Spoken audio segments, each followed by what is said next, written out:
la mission assignée à notre existence, c'est que nous soyons en mode progrès, en mode évolution positive, que nous soyons en mode succès et que le succès se transforme en réussite.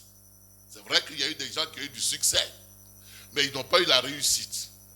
Or, la réussite, c'est la continuité du succès qui donne place à une situation de stabilité dans le succès.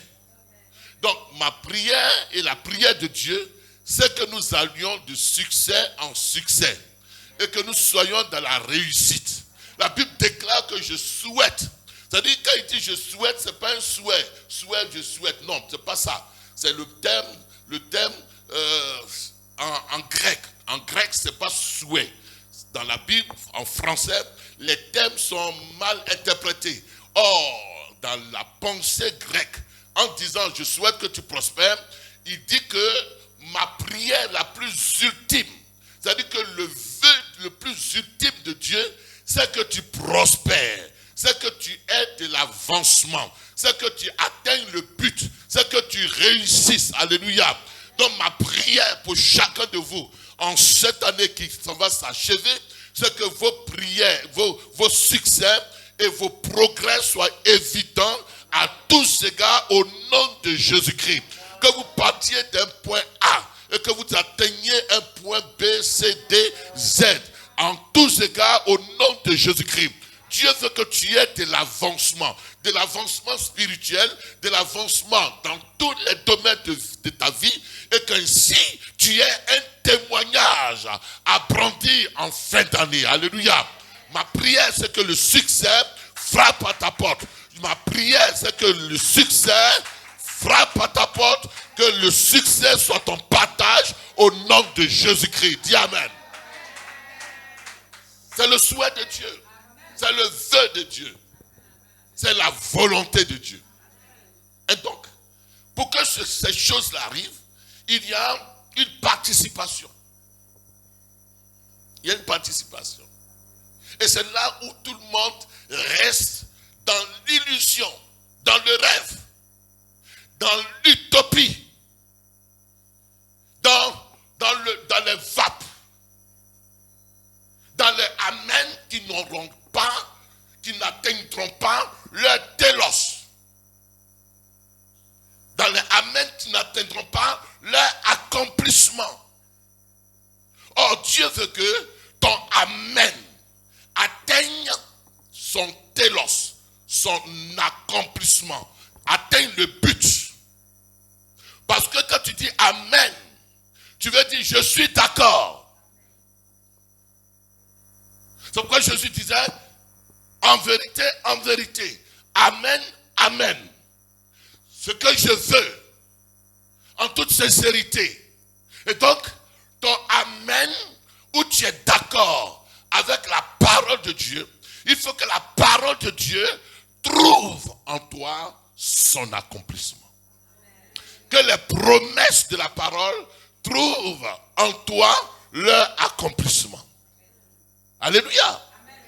Or, je disais comme ça, pour qu'il y ait promotion, qu'est-ce qu'il faut dans une entreprise? Dites-moi, causons un peu. Il faut montrer ses compétences. Il faut travailler. Vous voyez bien, nous qui avons travaillé et qui sommes maintenant à la retraite, anticipé. Est-ce qu'il y a promotion dans la retraite? Écoutez-moi bien, je vous donne un conseil de Dieu. Il n'y a pas de promotion chez le retraité. Or, la retraite, c'est une position, c'est un statut où tu te reposes, où tu es dans l'inactivité. On est d'accord? Quand je suis à la retraite, je vais encore au travail. Je ne travaille plus. Je suis à la retraite. Matin, je me lève, je prends mon bol de café, je me promène. Voilà. Comme au Adèle. J'accompagne les petits-enfants et puis j'attends 16 heures. Je regarde les informations à la télévision. Nous qui avons pris notre retraite anticipée, nous ne nous débattons plus comme vous vous débattez les matins en allant au travail. Donc, nous, en ce qui nous concerne, moi quand aujourd'hui j'ai dormi à 6 heures. Tous les jours je dors à 6 heures du matin. 22 heures jusqu'à 6 heures. Et 6 heures, je me réveille à 11 heures. Donc si je veux, je peux encore continuer de me réveiller à 16 heures, à 14 heures. Mais là, je dis non, 11 heures pour que je me brosse. Et puis, je vais manger le bon foutou de mon épouse. Alléluia. Mais ça, c'est la retraite. Mais est-ce que dans ce statut-là, il y a promotion? Comprenez ça spirituellement. Donc, une église qui est à la retraite, elle ne sera pas promotionnée. Comprenez ça, je vous supplie. Vous voyez bien pourquoi le système anglophone, il est beaucoup plus béni, apparemment béni, matériellement béni. Parce que les anglophones, ils sont actifs. Vous allez dans une église anglophone. Là, en haut, là, j'ai loué à une église anglophone. Mais ils sont actifs. Ils font les choses avec zèle. Je ne veux pas qualifier le zèle s'il est amer ou bien s'il est bon. Mais ils le font avec zèle, détermination. Tandis que dans la francophonie, c'est en choco. Avec toute la noblesse qui va avec. Toute la catholicité qui va avec. Vous voyez bien? Toute la nonchalance avec laquelle nous faisons les choses. Les résultats sont là. Regardez-moi. Donc, je vous prie de comprendre le message. Depuis le temps de Jean-Baptiste jusqu'à ce jour, le royaume des cieux est forcé. Ce sont les violents qui s'en emparent. Donc, si nous sommes dans l'inactivité, il n'y aura pas de promotion. On va lire un verset. Luc chapitre 19. Ah, c'est intéressant, mais ce n'est pas mon thème ce matin. Luc chapitre 19, verset.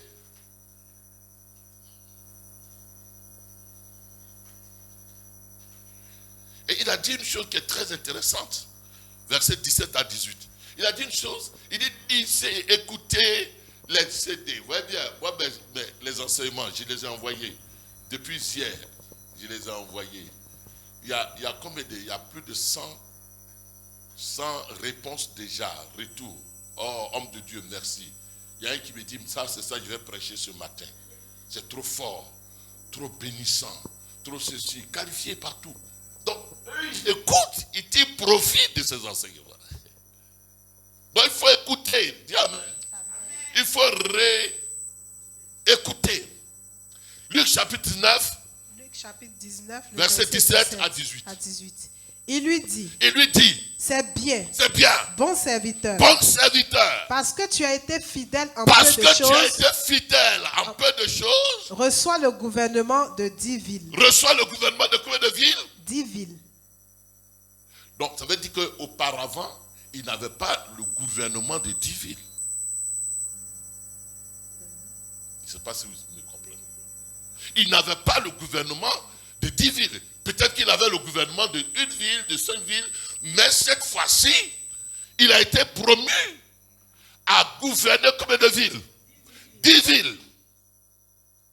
Donc la fidélité avec laquelle il a exercé le talent, ça fait qu'il a été promu de 1 ville à 10 villes. Dans le plan de Dieu, il regarde un peu la façon dont nous le servons, à la petite échelle. Et de la petite échelle, il dit que non, ceux-là, si je leur confie 10 villes, ils peuvent bien administrer ces 10 villes. Si je leur envoie des âmes, ils peuvent prendre soin des âmes. Ils vont s'intéresser aux âmes. Mais quand je vais leur envoyer, c'est parce que c'est Dieu qui envoie les âmes. N'est-ce pas? C'est Dieu qui envoie les âmes. Mais si nous n'avons pas d'intérêt pour l'âme que Dieu envoie, vous pensez qu'il va en envoyer encore? Non. Donc servons le Seigneur. Que Dieu vous bénisse. Alléluia. Servons le Seigneur. Servons le Seigneur. Oh, servons le Seigneur. Servons le Seigneur. Alors ce matin, nous allons continuer dans la grâce qui nous enrichit. La grâce qui nous enrichit. L'objet de la grâce, c'est que nous soyons enrichis. Or, la Bible dit que la loi est venue avec qui? Avec Moïse. La grâce est venue par qui? Par Jésus. Donc la grâce avec laquelle que Jésus envoie, sa grâce est pour notre richesse. Alléluia. La grâce de Dieu, c'est pour que tu sois enrichi. Donc quand nous entrons dans la grâce, c'est que Dieu veut que nous soyons enrichis. Nous sommes sauvés par la grâce.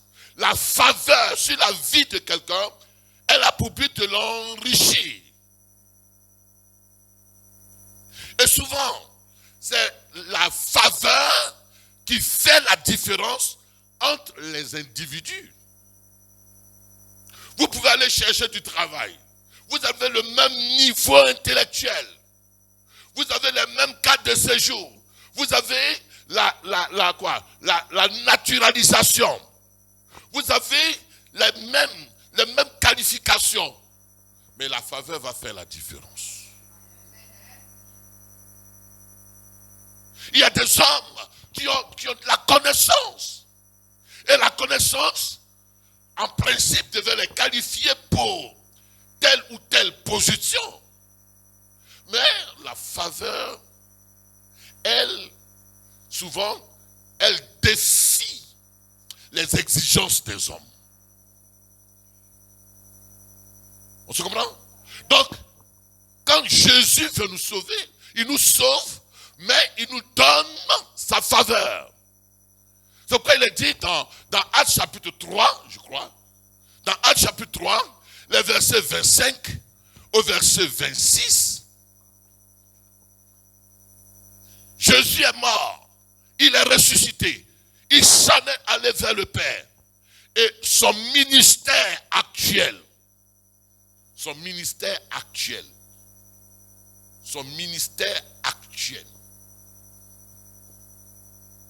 son ministère post-résurrectionnel. C'est quoi? En Actes chapitre 3, il dit, vous êtes les fils des prophètes et de l'alliance que Dieu a traité avec nos pères en disant à Abraham, toutes les familles de la terre seront bénies en ta postérité.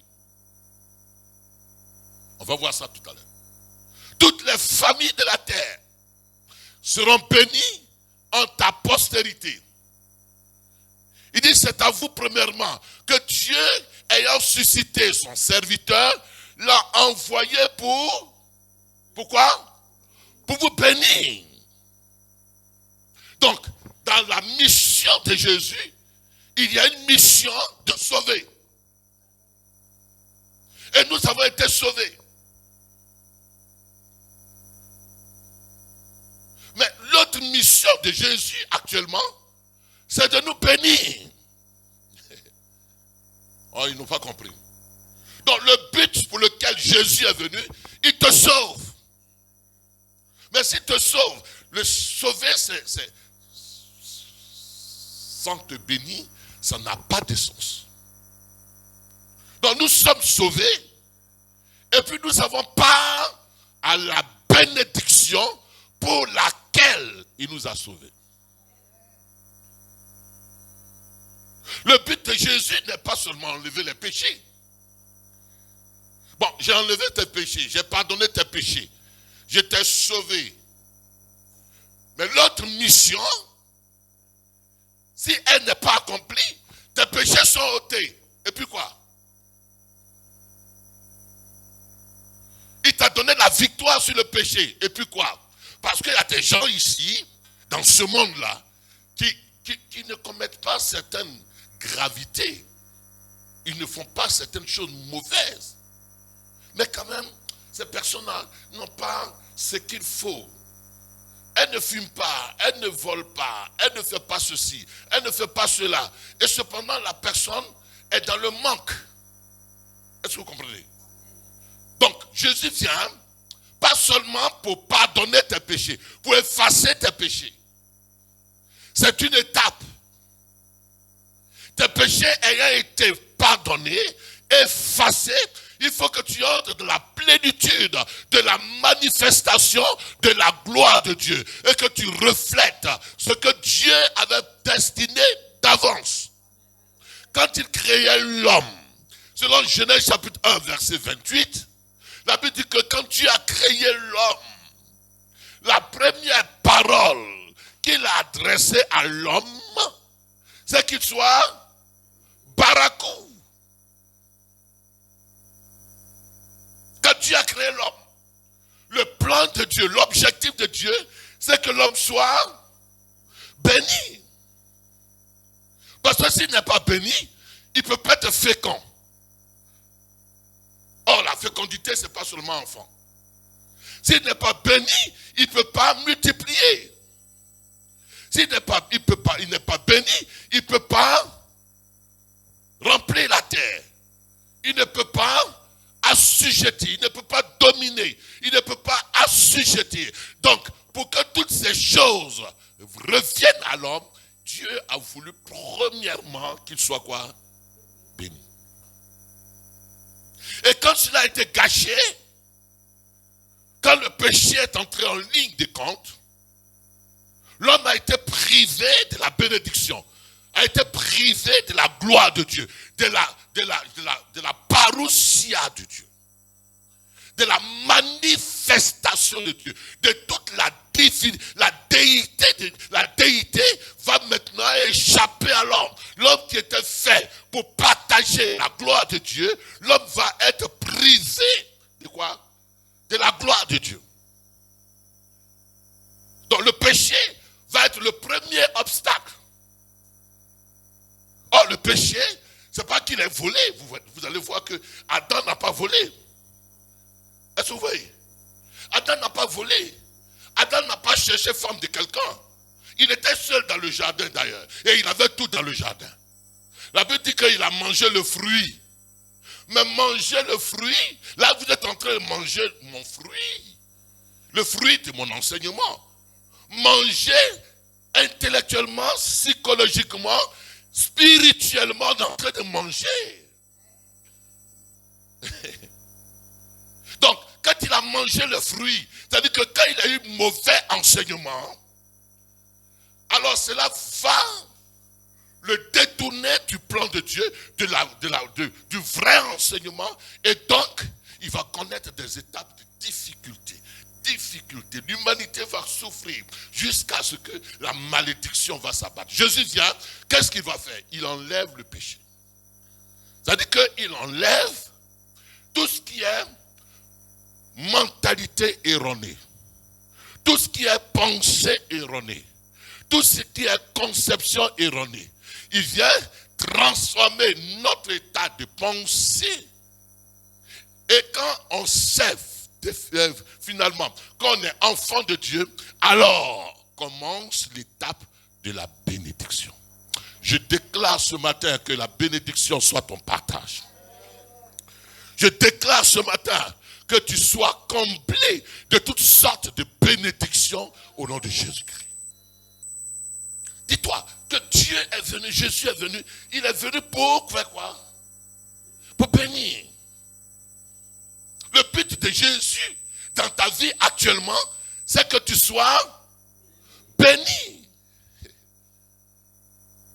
C'est pourquoi il dit, je rends continuellement grâce à Dieu. Dans 1 Corinthiens, Dans 1 Corinthiens chapitre 1, il dit, je rends continuellement grâce à Dieu de ce qu'il nous a bénis. Non, il dit quoi? En 1 Corinthiens chapitre 1, on va aller rapidement. On va voir notre thème de passage qu'on avait lu dimanche dernier. Le but de Dieu, c'est que tu sois béni. Il dit au verset 5, 1 Corinthiens 1, verset 4. Je rends à mon Dieu de continuelles actions de grâce à votre sujet pour la grâce que Dieu vous a, qui vous a été accordée en Jésus-Christ. Quelle est cette grâce? En lui, vous avez été comblés de toutes les richesses.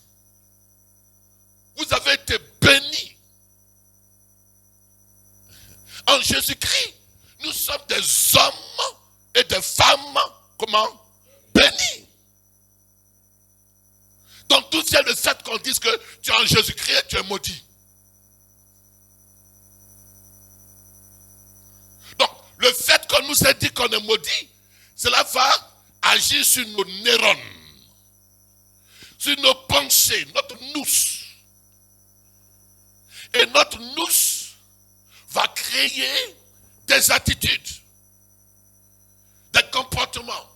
Si par exemple tu me dis, ah monsieur Dakouri, ou alors Dakouri, tu es pasteur, tout le monde m'appelle pasteur, tout le monde dit je suis pasteur, tout le monde dit je suis pasteur, ou alors tout le monde dit je suis bon, tout le monde dit je suis bon, ou alors tout le monde dit je suis mauvais, tu es trop mauvais, tu es trop mauvais, tu es trop Kadhafi, tu es trop ceci, tu es trop cela, tu es trop cela. On me dit des choses que je ne suis pas, je vais finir par l'être.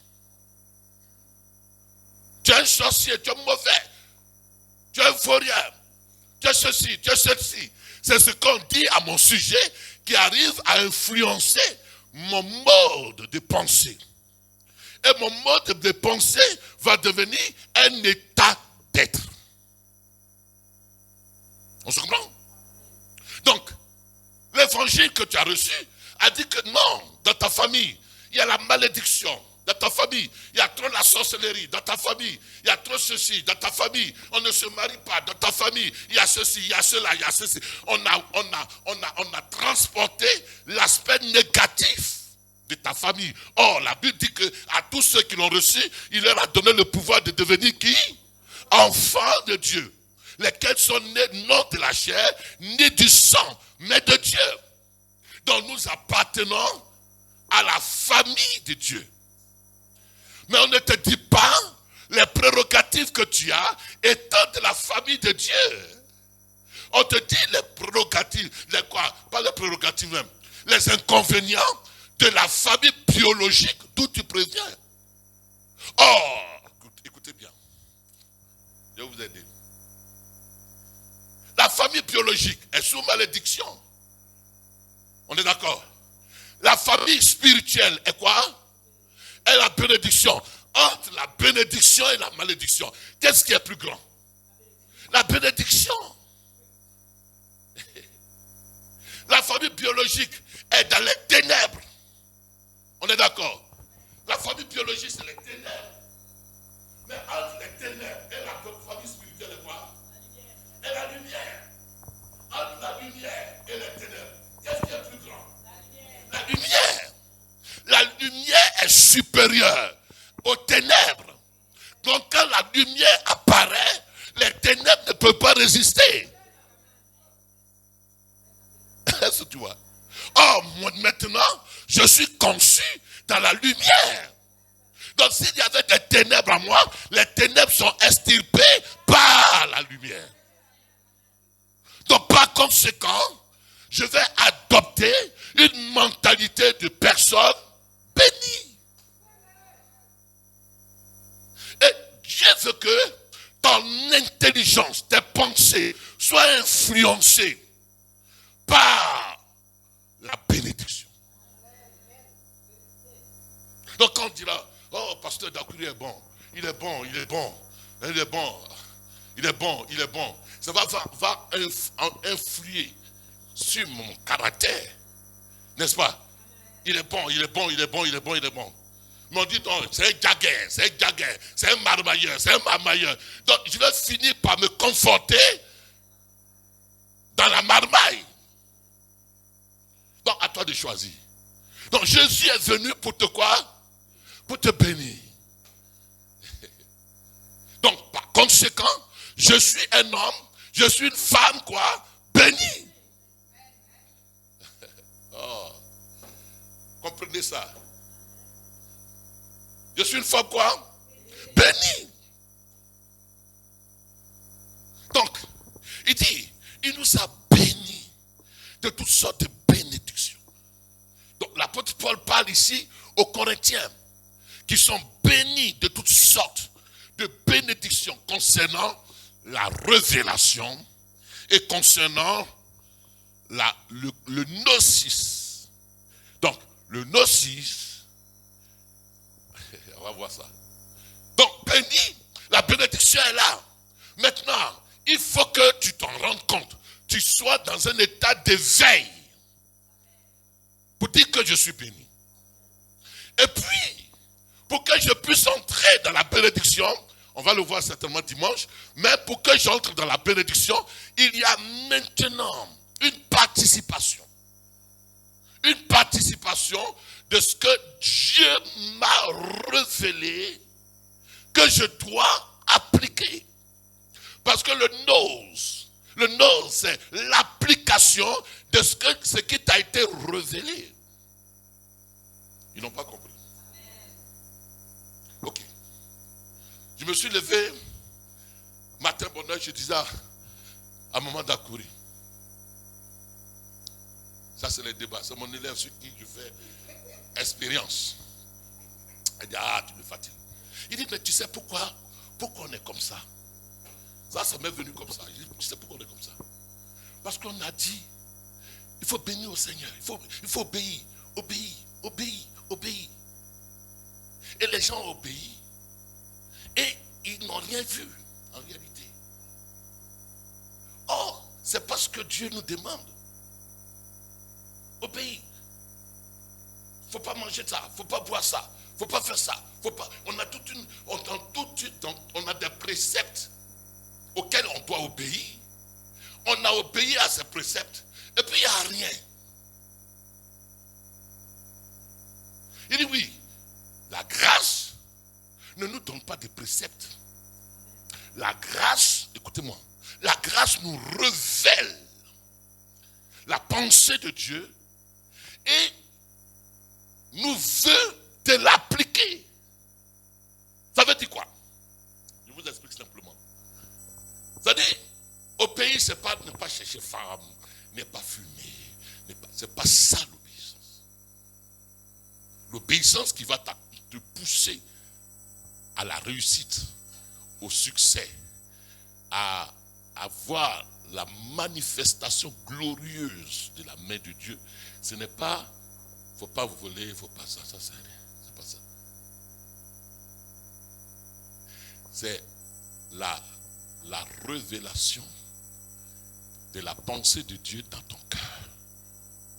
Et quand vous voyez toute la Bible, de ce que Dieu a béni, quand il dit à Abraham, va-t'en de ton pays, va-t'en de ta patrie, va-t'en de la maison de ton père, Dieu ne vient pas comme l'homme pour crier sur Abraham, va-t'en, va-t'en, va-t'en.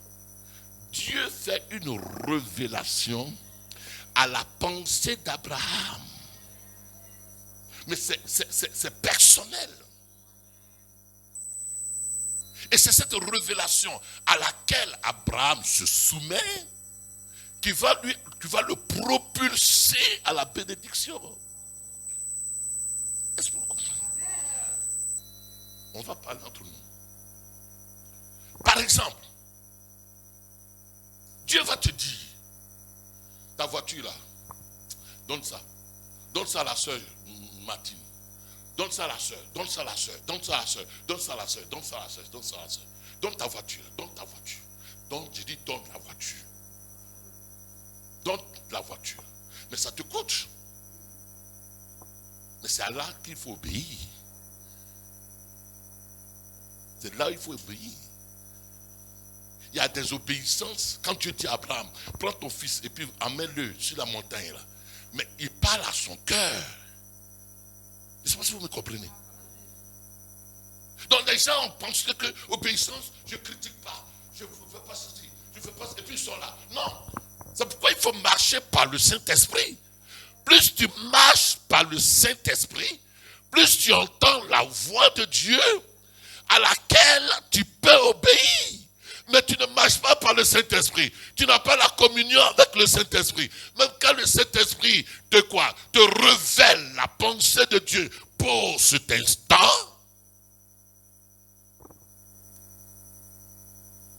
Tu es étranger à cela. Je ne sais pas si vous comprenez. Chacun de nous peut rendre témoignage que j'étais là sur ma couche et Dieu m'a dit lève-toi. J'étais là sur ma couche et Dieu m'a dit ne va pas là-bas. J'étais là sur ma couche et Dieu m'a dit appelle telle soeur, tel frère. J'étais là sur ma couche et Dieu m'a dit fais un repas, envoie le repas à telle personne. Et tous ceux qui ont été grandis dans la vie, c'est ceux-là qui ont reçu la révélation de Dieu dans leur cœur et qui ont obéi à la révélation de Dieu.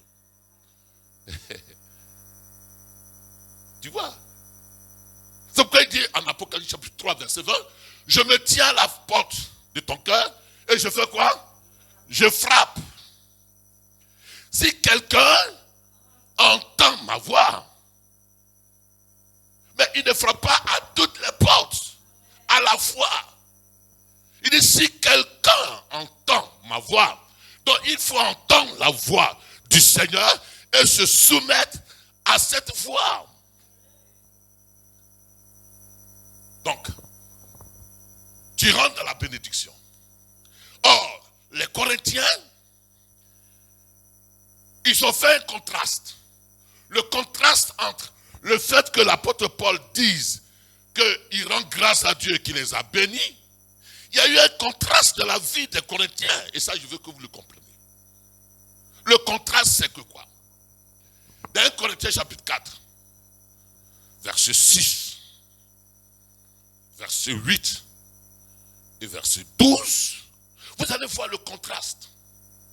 Le contraste, c'est ce qui est vraiment opposé à ce que Dieu attend d'eux. Ma fille, tu comprends? Est-ce qu'on me comprend ce matin? Première leçon, c'est quoi? J'ai dit, il faut obéir. Mais obéir à quoi? À la voix de l'Esprit de Dieu dans notre cœur. Je vous prie de comprendre ça. Tous ceux qui ont fait des exploits, qui ont fait des choses extraordinaires, Dieu a parlé à leur cœur. Je ne te dis pas ce matin que voler c'est une bonne chose. Faire ça c'est une bonne chose. Mentir c'est une bonne chose. Au-delà de cela, il y a des voix qui retentissent dans le cœur des uns et des autres. C'est ces cœurs-là qui vont te faire la différence entre ceux qui sont autour de toi et toi.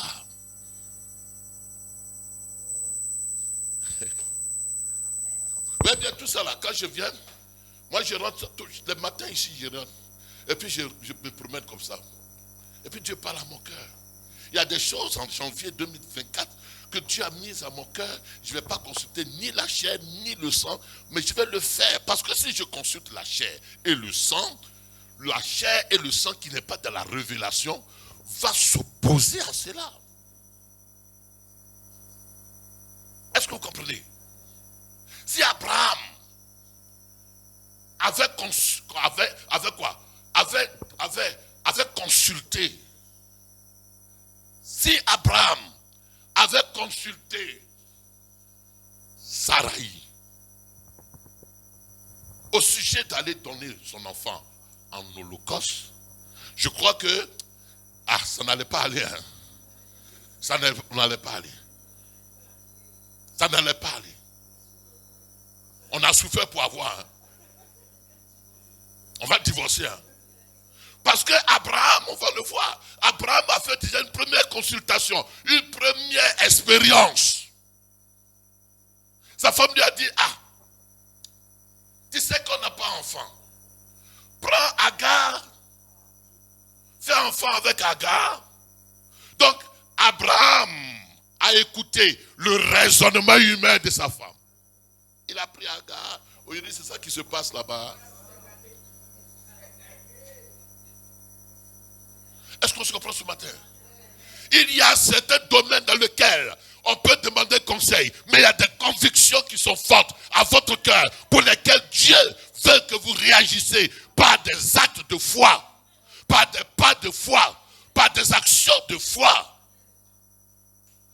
Quitte à lui après de convaincre les gens et de te justifier que tu avais raison. Il ne sait pas si vous me comprenez. Dieu finit par convaincre. Quand c'est lui qui a inspiré cela, les gens ne seront toujours pas d'accord. Ils ne partageront pas la vie avec toi. Ils te critiqueront, ils te condamneront, ils te jugeront, ils diront tout ce qu'ils voudront. Ils mettront ton nom sur la toile, sur les réseaux sociaux. Ils diront ce qu'ils veulent, mais ils finiront un jour par être convaincus que Dieu avait parlé à ton cœur et que tu avais obéi et que tu as eu raison. Est-ce qu'on se comprend? Quand Dieu dit à Abraham, va-t'en de ta patrie. Mais Abraham, du point de vue local, en Chaldée, Abraham son père est mort. C'est lui seul qui est resté dans la maison, avec ses neveux, ses enfants, avec tout cela. Mais attends, c'est difficile. Et puis, le vieil homme dit, à 75 ans, il avait encore 75 ans, le vieil homme dit que non, moi je vais à l'aventure. Je ne sais pas si vous me suivez ce matin. Je vous parle de cœur à cœur. Quand j'étais à Abidjan, je venais d'être promu directeur du département d'études, directeur d'études du département comptabilité de la grande école. Ok. Mon salaire augmente un peu. Ok. Et en même temps là-bas, j'ai un statut de jeune cadre. Nous, on venait de sortir des grandes écoles. Donc, ok, ça va. Ça allait, on ne manquait de rien. On ne manquait de rien. Donc, moi, je me plaisais de prêcher la parole. Et puis, lundi matin, je vais au travail. J'avais mon salaire. Ok. Et j'avais des vacations au Castelin, à Piché, vacations au CBCG, vacations dans des grandes écoles. Donc, à la fin du mois, ça, je vous parle encore de 80, 92, 91, 92. À la fin du mois, j'ai 600 000, 700 000. C'est de l'argent quand même. En ce temps. Et je prends ça. Moi, je suis un constructeur d'église. Je prends ça, je mets dans l'église. Je mets dans l'église. Je mets dans l'église. Je donne aux frères en Christ. Je donne aux frères en Christ. Ma famille m'a jamais fatigué, si ce n'est frère en Christ. Ok. Et puis, du coup, j'entends dans mon cœur qu'il faut arrêter l'école. Et il faut se mettre au service de Dieu. Ça, j'avais entendu ça. Donc, je vais consulter mon frère aîné. Que maintenant, je vais devenir pasteur. Il dit, mais toi, tu es une fumée, hein? Mais tu attends. Vous dites, alléluia, là, c'est quoi? Hein? Mais attends, quand même. Mais est-ce que l'église doit te payer? Il dit, non, pas la foi. Il dit, mais attends, quand même. Mais réfléchis. Nous, chez nous, les méthodistes, là, pasteur, on est payé. Mais vous, on ne vous paye pas. Donc, ok. Donc, cette année-là, j'écoute mon frère. Donc, l'année suivante, une soeur vient de la France et vient chez moi, loger chez moi, et elle nous dit, ah, vraiment, papa, il faut venir en France. Comme elle voyait que j'étais fermé, elle va passer par maman. Maman, pardon, il faut lui parler. Il n'a qu'à venir en France. En France, ça va lui faire du bien. Il dit, je ne vais pas. Donc, qu'est-ce que j'ai fait? Je suis allé rassembler l'église, le conseil. Tu te souviens un soir? J'ai dit, conseil, bon, j'ai une idée, je vais aller en France. Il y a une qui s'est levée. Elle dit, je ferme la route de la France. Je ferme la route. Moi qui étais habitué à venir ici, j'étais déjà venu une première fois en 2000. C'est là que j'ai baptisé Daniel, la diaconesse. Donc quand maintenant je suis encore revenu, maintenant quand je vais chercher visa, c'est fermé. Visa. C'est fermé. J'ai dit ok, moi-même je n'étais pas trop chaud.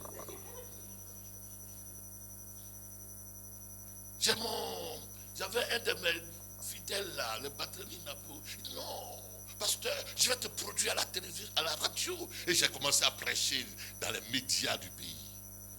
Donc c'est intéressant. Oui, de faire aussi vieux de même. Mon pasteur doit faire des choses, des théâtres. Il était dans mon église. J'ai souffert. Donc, mais ça n'a pas marché. Donc l'année où j'ai pris la résolution moi-même, d'aller devant le Seigneur, de demander pardon au Seigneur, et d'obéir au Seigneur, et de faire les choses de la discrétion, les choses ont été facilitées, et nous voici ici. Donc pourquoi les gens, les uns et les autres, n'entrent pas dans la bénédiction? Ils n'y entrent pas parce que ils voient tout en raisonnement humain. Quand j'étais rendre des missions tout récemment, ma directrice m'a appelé, monsieur Dakouri, mais qu'est-ce qu'il y a? Qu'est-ce qui ne va pas? Qu'est-ce qui ne va pas? Qu'est-ce qui ne va pas? Qu'est-ce qui ne va pas? Ça fait 2 ans, est-ce que je suis mort? Au contraire. Je vais vous dire, Dieu parle et il continue de parler. Dieu révèle et il continue de révéler. Et le noce de Dieu, le but de Dieu, de la connaissance appliquée de Dieu, c'est que tu obéisses à la révélation. Et quand tu y obéiras, tu entreras dans la manifestation de la bénédiction. Donc Dieu, pour que la bénédiction soit palpable, visible, soit manifestée, Dieu va dire, fais ça. Lève-toi ce matin, va au culte. Lève-toi ce matin, va au culte. Dis non, mes enfants, il n'y a personne pour les garder. Dieu dit, lève-toi ce matin, fais ceci.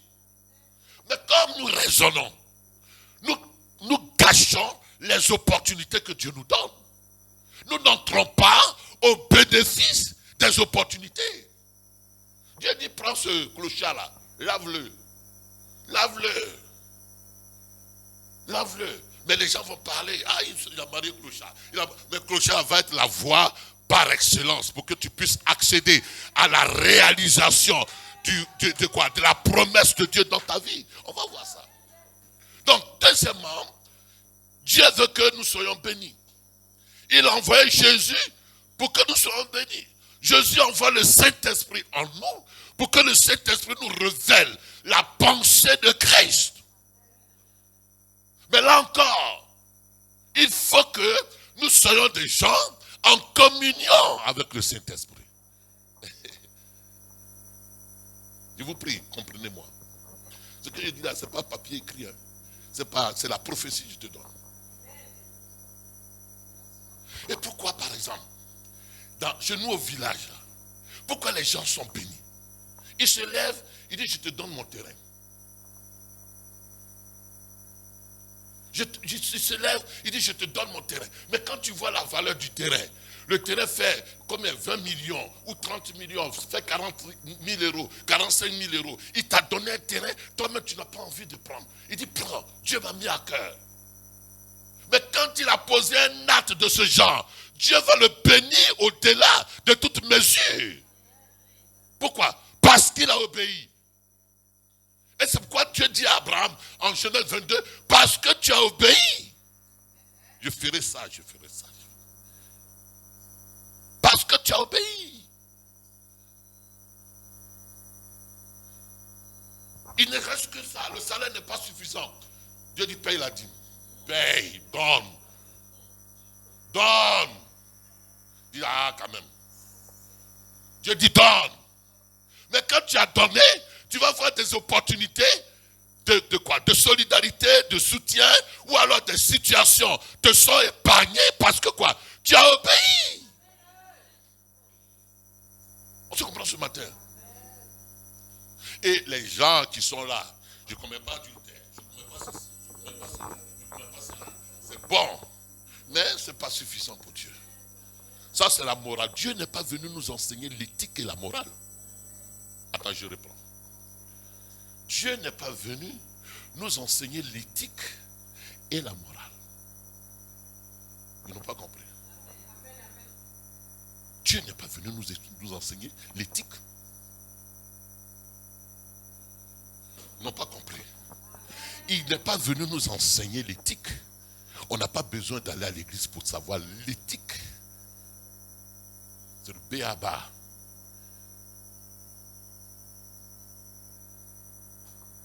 Les partenaires avec qui je travaille là, mais eux-mêmes ils sont corrects comme ça. Ils disent, aïe. J'attendais, je pensais qu'ils allaient. Non, ils disent non, monsieur Dakouré, faisons comme ça. Non. Ils ont déjà l'éthique. Les blancs, ils ont l'éthique. Ils ont compris. Il avec sa femme, il va être fidèle à sa femme. Le jour où il n'aime pas, il va dire, bon madame, vraiment, j'étais trompé, mais je ne veux plus. Il est sérieux. Voilà. Mais nous, on va parler en langue. On va faire ceci, assis dans l'église. Mais on va faire, on sait, c'est pas qu'on ne connaît pas, on sait. Et on ne fait pas. Vous voyez bien. Donc ce que Dieu veut, c'est que tu puisses entendre la voix. Il dit, mes brebis entendent ma voix et elles me suivent. On se comprend? Non, tu as des opportunités de travailler dimanche, par exemple, et puis le Saint-Esprit dit que non, ce travail-là, ne va pas. Ne va pas. Dis, mais attends, si je ne travaille pas ce dimanche, c'est payé double. Je fais comment? Le Saint-Esprit n'y va pas. Parce que tu perds la chaleur spirituelle, la communion fraternelle, tu perds des bénédictions en vacant à des heures supplémentaires qui te privent de cela. Est-ce que vous me comprenez ce matin? Donc le problème pour lequel les bénédictions ne sont pas manifestées, c'est parce que nous raisonnons. Or, la Bible dit que les choses de l'esprit sont contraires aux choses de la chair. Ils sont opposés. On se comprend. Donc, deuxièmement, il faut comprendre qu'à la bénédiction, donc je disais quoi? Les Corinthiens, le contrat c'est quoi? Car c'est à cause de vous frères que j'ai fait ces choses. J'ai fait de ces choses une application à ma personne et à celle d'Apollos, afin que vous appreniez en nos personnes à ne pas aller au-delà de ce qui est écrit et que nul de vous ne reçoive de l'orgueil en faveur de l'un contre l'autre. Écoutez-moi bien. Il continue au verset 7. Qu'est-ce qui te distingue? Qu'as-tu reçu que tu n'as pas reçu? Pourquoi te glorifies-tu comme si tu ne l'avais pas reçu? On va y arriver. Déjà, vous êtes rassasiés. Déjà, vous êtes riches. Sans nous, vous avez commencé à régner. Donc ça veut dire quoi? Dans l'histoire des Corinthiens, ils ont reçu le message de Paul. Et depuis qu'ils ont reçu l'enseignement, comme je vous le donne ce matin, ils ont reçu l'enseignement, ils ont commencé à prospérer. Donc l'enseignement prospère. Ils ont commencé à prospérer. Ils ont commencé à marcher par la grâce. Et la grâce a commencé à les faire prospérer. Est-ce que vous me suivez? Vraiment, je parle. La grâce a commencé à les faire prospérer. Et la prospérité dans laquelle ils sont entrés, ils ont commencé à régner. Donc, l'enseignement de Paul va les emmener à être enrichis. Ce qu'il a dit, ça les amenait à être enrichis. Mais la différence, c'est que l'enrichissement dont ils sont l'objet leur a donné de s'enfler d'orgueil. Est-ce qu'on se comprend? L'enrichissement qu'ils ont reçu par la grâce et par le message de la grâce a commencé à les gonfler et à pouvoir nager les uns sur les autres. Non seulement cela, à pouvoir régner sans l'instrument que Dieu a utilisé pour les enrichir. Donc, au fait, ils ont commencé à régner. Ils ont commencé à s'enrichir. Donc, ils règnent. Maintenant, ils règnent sans tenir compte de leur père spirituel qui est l'apôtre Paul. Je vous prie, comprenez-moi. Ce que je vous dis là, si vous êtes de Dieu, vous allez comprendre. Ils ont commencé, c'est-à-dire qu'ils sont venus à l'enseignement de Paul. Ils n'étaient pas comme ça. Ils n'étaient rien. Est-ce que vous pouvez vous asseoir un peu? Je vous fatigue. Ils n'étaient rien. Ils n'avaient rien. Donc, par l'enseignement, ils ont commencé à être éclairés. Ils ont commencé à être bénis. Ils ont commencé à être totalement, à commencer à quoi? À régner. Et puis l'apôtre Paul dit que puissiez-vous régner. En effet, afin que nous aussi, nous régnions avec vous. Voilà le problème des Corinthiens. Est-ce qu'on se comprend, ma fille? C'est-à-dire que le gars qui était dans la drogue, dans le péché, dans ce qui, il a commencé à ranger sa vie. Et puis il a commencé à se mettre avec le Seigneur. Et donc, Dieu voyant cela, ces actes de foi, Dieu a fait que la bénédiction surabonde dans leur vie. Mais la différence, c'est qu'ils ont commencé à régner sans l'apôtre Paul. C'est dangereux, non? Mais c'est ce qu'on vit, non? Tu vas le laver. Tu vas prier pour lui. Tu vas chasser les démons. Tu vas lui rendre visite. Tu vas le conseiller. Tu vas le relever. Mais ça, il n'a rien encore. Hein. Il n'a rien. C'est ce que nous, on a vécu. Combien de personnes on n'a pas fait venir en France? C'est ce qu'on a vécu. Combien de personnes je n'ai pas hébergé? On n'a pas hébergé chez nous. Combien de personnes je n'ai pas hébergé dans le bureau? Combien de personnes l'église n'a pas soutenu?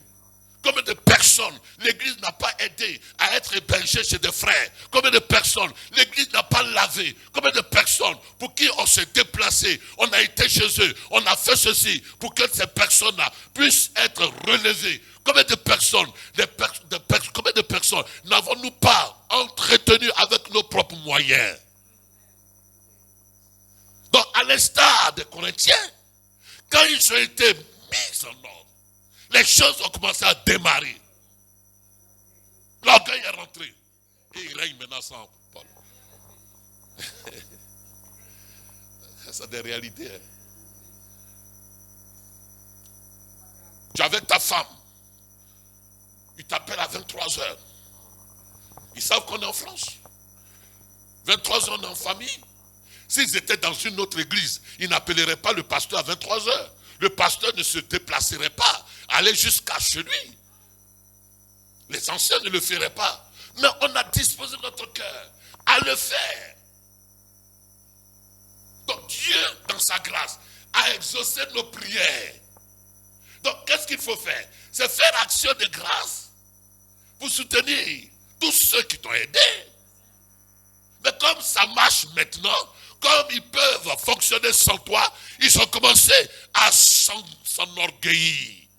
L'apôtre Paul dit que, mais si Dieu vous a béni et que vous pouvez régner, permettez-nous de régner avec vous. On peut acclamer le Seigneur.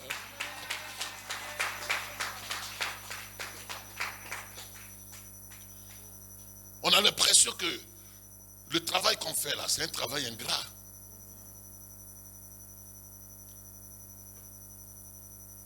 J'ai marché avec plein d'hommes de Dieu. Mais j'ai vu mon cousin, Kakou Sévérin. Mais Dieu l'a utilisé. Mais où sont tous ceux que Dieu a utilisés après sa mort? Donc on a l'impression que, toi le pasteur là, si tu n'es pas intelligent pour marier, sache que quand tu vas, du jour que tu vas mourir là, ta femme, tes enfants, il n'y a personne. Hein. L'église, il ne passe même pas à côté. Il ne faut pas que je sois en train de prophétiser. Je ne sais pas si vous me comprenez. Si vous êtes de Dieu, je sais pas si vous me comprenez. Est-ce que l'Esprit de Dieu vous parle? Il n'était rien. Ils se sont mis à genoux. L'apôtre Paul a prié. Il a donné sa vie pour eux. Le verset qui suit, le verset 12. Vois le verset 12. Mais le verset 12 seulement. Il a dit quoi? Il dit, nous nous fatiguons à travailler de nos propres mains, injuriés. Mais malgré cela, c'est nous qui sommes les instruments par lesquels Dieu vous bénit.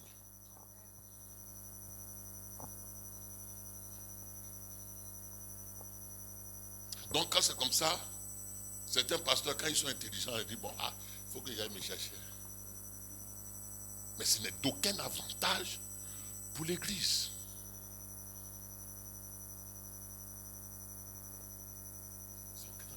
J'ai rassemblé les Dakouri et les 15 novembre. On a fait notre conf-call. Nous, les 15 novembre. Les 15 novembre, c'est nous qui sommes nés le 15 novembre. On est 3 dans notre famille. On est 3, on est des triplés. Il y a Marie-Olive, il y a Belinda Katié, et puis il y a Dakouri. Maintenant, il y a une qui est née le 19 novembre. Et ça coïncide avec notre fête. Donc, il y a la sœur Slaine. Il dit, bon, ok, on l'a joint à notre famille. Donc, on est 4. On va voir. Nous, on va fêter notre anniversaire. Je leur ai dit, on va fêter, on va voir comment ta maman va réagir. Comment ta maman va réagir. Ce n'est pas toi qui attrapes son caddie quand elle vient à l'église. Comment on va réagir. Vous voyez bien. Donc, c'est dimanche prochain, on a notre anniversaire. Que Dieu vous entende. Est-ce que vous me suivez? Donc, il dit quoi? Nous avons travaillé de nos propres mains, gérés, mais malgré cela, nous bénissons. Je vais terminer. Donc, la bénédiction que Dieu envoie, elle a un but. Dis avec moi le but de la bénédiction. Elle a un but. Quand Dieu choisit Abraham, dans Genèse chapitre 12, les versets 1 et 2, il dit, Abraham, je te bénis. Et je ferai de toi, quoi? Je ferai de toi une grande nation, mais je ferai de toi une source de bénédiction. Non, ils ne suivent pas encore, je vais reprendre. Je ferai de toi une source de quoi? De bénédiction. Genèse chapitre 12, verset 2. Donc la bénédiction, c'est le revêtement que Dieu fait. Dieu te dote de capacité. Dieu te revêt de grâce. Dieu te qualifie de façon exceptionnelle pour que tu sois source. Je vous dis une vérité. Dieu ne bénit pas collectivement. Je reprends. Dieu ne bénit pas collectivement. Dans une communauté, Dieu ne bénit pas. Quand Dieu veut bénir, il va prendre un. Vous voyez bien dans votre famille, quand Dieu veut élever et distinguer votre famille, il va prendre un. Dans une communauté, quand Dieu veut bénir, il va prendre un.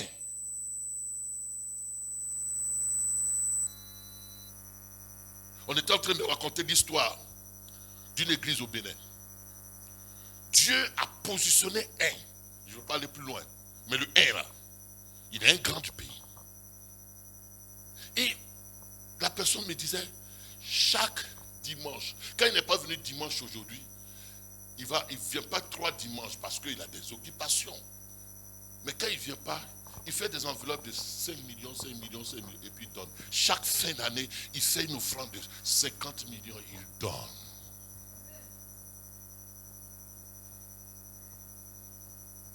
Est-ce que vous me suivez? Ça, c'est à un autre niveau. Mais dans une communauté, suivez-moi les amis, Dieu ne bénit pas toute la communauté un coup. Dieu choisit un. Et puis bénit. Il fait de lui source de bénédiction. Dès l'instant où la bénédiction dont tu jouis ne fait pas de toi source de bénédiction, elle n'est pas bénédiction de l'Éternel. Toute bénédiction que Dieu envoie, elle fait de toi une source de bénédiction. Un instrument en bénédiction à d'autres personnes. Par exemple,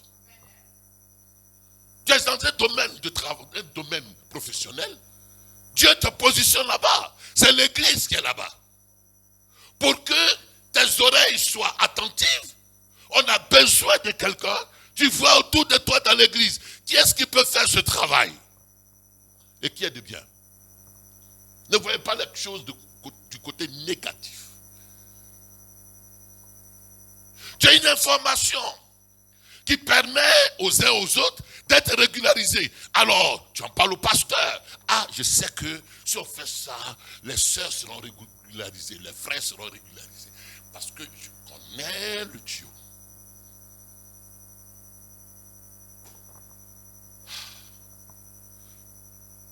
Dieu t'établit pour que tu sois instrument de bénédiction. C'est ce qu'il dit dans Actes chapitre 20. On va lire ça. Actes chapitre 20. Oh, est-ce que je vous fais du bien? Est-ce que je vous fais du bien? Actes chapitre 20, verset 35.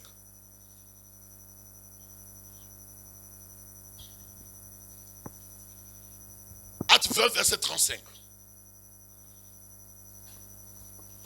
Oui, verset 35. Et puis on va terminer bientôt. Suivez-moi. Acte 20, verset 35. Oui. Je vous ai montré de toute manière que c'est en travaillant ainsi qu'il faut soutenir les faibles. Oh, qu'il faut soutenir les faibles. Ah, je vous ai montré que c'est en travaillant ainsi qu'il faut soutenir qui? Les faibles. L'église est dotée de grandes bénédictions. Il y a des bénédictions dans l'église. Dès l'instant où c'est l'église de Jésus-Christ, dès l'instant où le Saint-Esprit est là,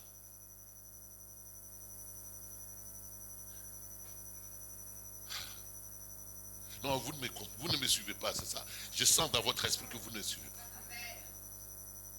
Donc, ton travail là, c'est pas de faire Western Union seulement. Pour que tu viennes en toute pauvreté dans l'église.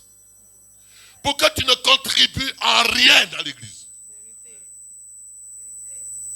Mais c'est en travaillant qu'il faut soutenir quoi? Les faibles, les frères en Christ. C'est ce qu'il dit dans Galates même.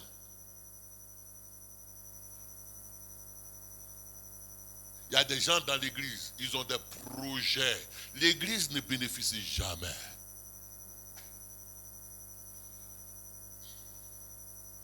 Ils ont des grands projets. Ils ont des choses. Ils ont même de l'argent. Leur argent là, ça s'accumule seulement. Mais l'église, où est l'église? Où est la part du royaume de Dieu? Où est la part? Donc, la bénédiction dont nous sommes l'objet, c'est la bénédiction pour être source de bénédiction. Dès l'instant où moi j'ai fait un vœu à Dieu, dans tous les cas, je le dis. Mais le diable ne pourra rien. Je dis, Seigneur, je suis béni et je continuerai à être une source de bénédiction. Partout où je passerai, je serai comme un fleuve qui arrose.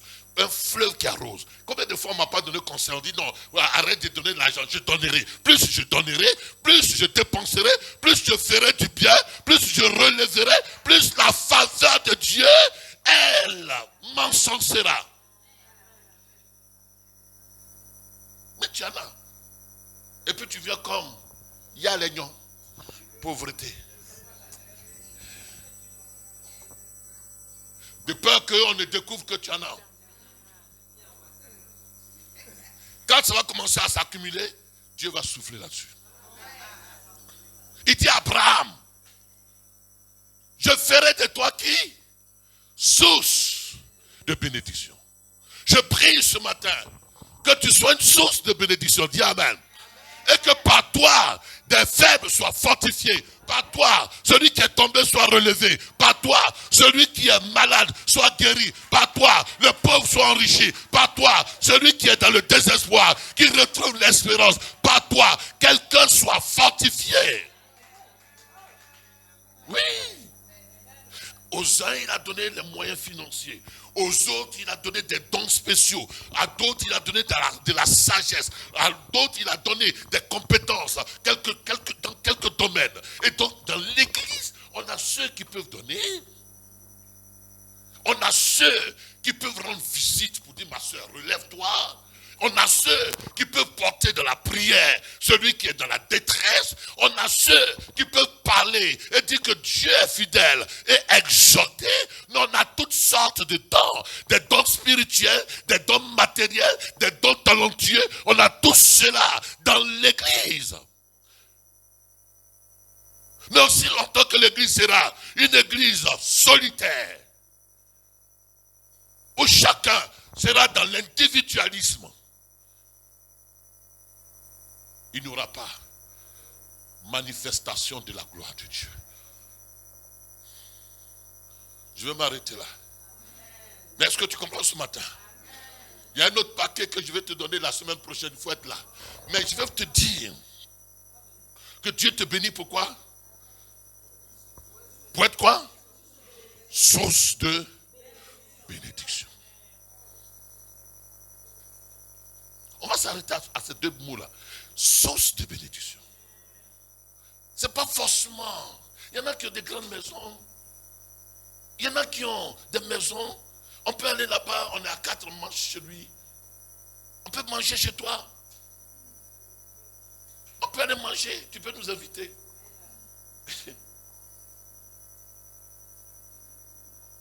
Il y en a qui ont de l'expérience ici, des expériences. Ils peuvent apporter ces expériences-là au profit de l'église. Il y en a qui ont beaucoup de choses. Chacun a des sources diverses. Seulement les gens, qu'est-ce qu'ils font? Comme on a été déçu par une expérience, on s'arrête à cette expérience, à cette déception. Non. Nous, on a servi Dieu. À ceux à qui on a donné le message, souvent c'est eux-mêmes qui nous ont injuriés, mais quand même on continue de prêcher. L'apôtre Paul, les apôtres, ils ont prêché, on les a mis en prison, mais ils n'ont pas arrêté de prêcher. Donc, ne dis pas que des gens là, quand tu leur fais du bien, ne vois pas l'aspect négatif. Tu es trop spirituel. Non, la Bible dit que attends, faut être sage, les sorciers, les diables, non, tu vois trop négatif. Quitte dans le négatif là, pose au moins un acte où toi tu vois positif un jour. Parce que si longtemps, le piège du diable, c'est de t'amener à voir négatif. De voir les sœurs négatives, les frères négatifs, de voir l'église négative, de voir tout le monde négatif, de voir les pasteurs négatifs, de voir l'univers entier négatif, de voir ton environnement négatif. Et donc, dans ta négativité, tu es devenu quoi? Tu es devenu donnez-moi un mot. Tu t'es renfermé sur toi-même. Et tu t'es renfermé, mais aussi longtemps que tu te renfermes, aussi longtemps tu arrêtes l'écoulement, le flux de bénédiction, parce que la Bible dit quoi? Il y a plus de bonheur à donner qu'à recevoir.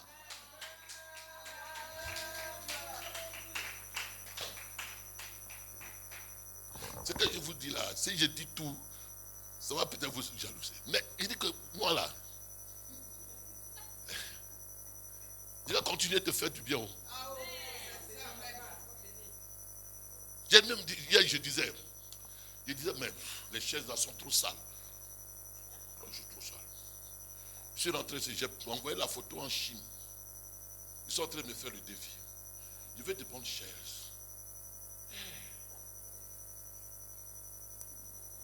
Parce que ce que je fais dans ma maison, je vais mieux dans la maison de Dieu. Je vais mieux dans la maison de Dieu. Non, je dis non, je ne construis pas maison.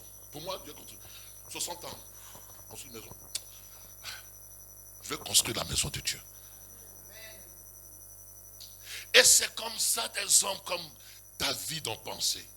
Et Dieu les a bénis au-delà de leurs pensées. C'est comme ça des gens comme Salomon ont pensé. Dieu dit, Salomon, qu'est-ce que tu veux? Tu veux que je fasse quoi? Parce que tu as trop souffert.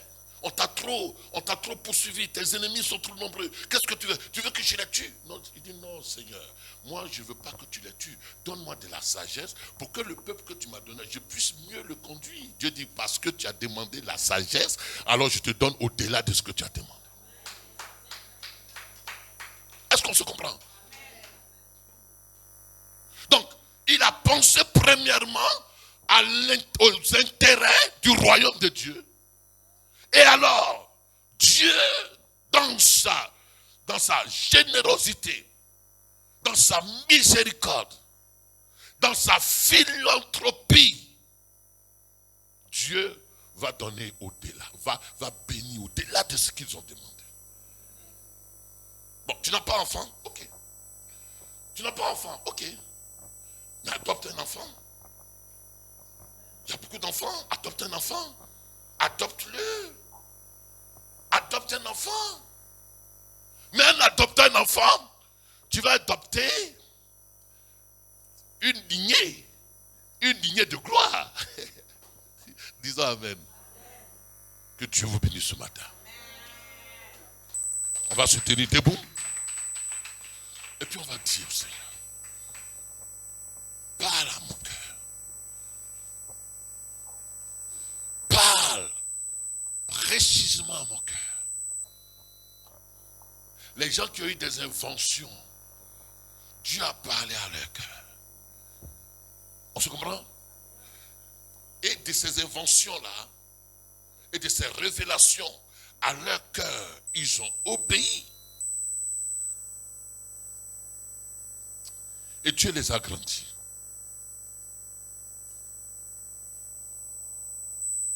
On était encore jeunes.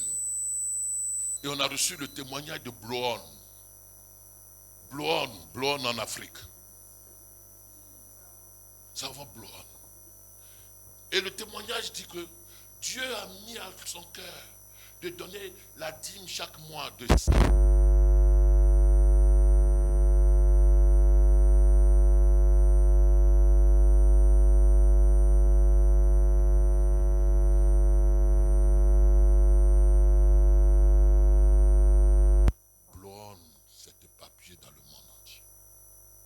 Des gens comme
Mais la révélation de la pensée de Dieu a aussi sa place.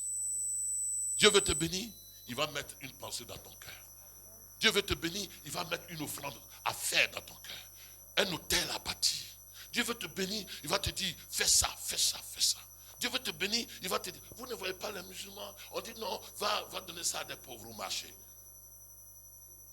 Ils le font bien, et ils prospèrent. C'est dans ça que Dieu relâche grâce, il relâche ses bénédictions. On se comprend ce matin? Lève la main et dis au Seigneur, les choses qu'il t'avait révélées au début, que tu as négligées, je ne veux plus être dans la procrastination, dans le remettre à demain, dans la négligence de ce que tu mets à mon cœur. Aussi, quand Dieu mettra ton cœur, ne dis pas, oh, ça c'est le diable qui m'a parlé.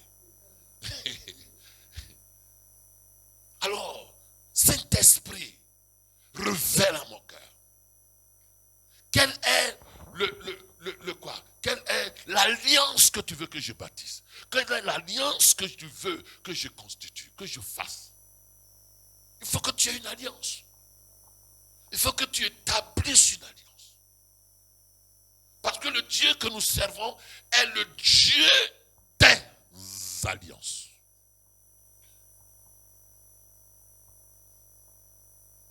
C'est comme une de mes filles. Elle dit, Seigneur, tu me donnes du travail. Le premier salaire, je le donnerai à l'église. Premier salaire. Mais les gens agissent comme ça. Et Dieu les a bénis. Il les a promus. Il les a bénis. La bénédiction, elle n'est pas pour toi seul. Dieu te bénit pour que tu sois un vassal. Que tu sois un vase. Seigneur, merci. Dis avec moi, Seigneur, merci. Parce que tu me bénis. Et tu veux que la bénédiction dans ma vie puisse servir, puisse s'étendre, puisse être au bénéfice d'autrui. En ce matin, je me laisse conduire par le Saint-Esprit. Je me laisse conduire par le discernement, afin que, agissant sous la conduite du Saint-Esprit, mon cœur reçoive la paix d'avoir obéi et d'avoir fait ce que tu m'as demandé. Seigneur, merci, parce que j'ai confiance en toi. Et quand tu dis une chose, tu vas l'accomplir. Alors ce matin, je dispose mon cœur afin que tu parles à mon cœur et que tu me donnes d'être source de bénédiction. Bénis ta parole dans mon cœur. Au nom de Jésus-Christ. Amen.